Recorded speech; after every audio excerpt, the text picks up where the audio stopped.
Nahuli sa Rizal ang pagtangay ng riding in tandem sa isang nakaparadang motorsiklo. Ang may-ari kumakain lang daw ng masalisihan. Nakatutok si EJ Gomez.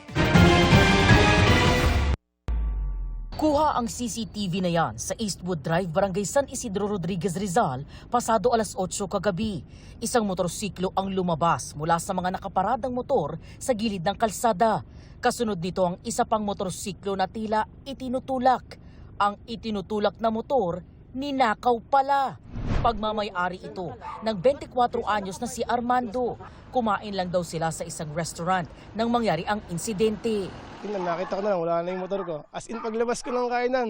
Sa isang private residence daw siya nakakuha ng CCTV kung saan nakita ang pagtangay sa kanyang motorsiklo ng dalawang naka-helmet. Nung nakakuha sila ng tiyempo, walang nakatingin sa kanila.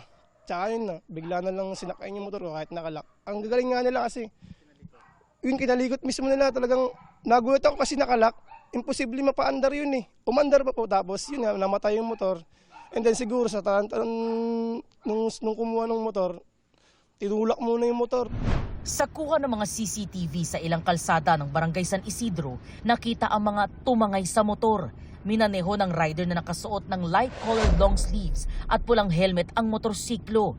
Kasunod daw niya ang kasabwat na nakaitim na jacket at nakasuot ng puting helmet. Inireport na ni Armando ang insidente sa mga otoridad. Sa mga nagnakaw, sumuko po sila na panagutan nila yung ginawa nilang pagnanakaw. Patuloy ang backtracking ng pulisya para matunton ang mga tumangay sa motorsiklo.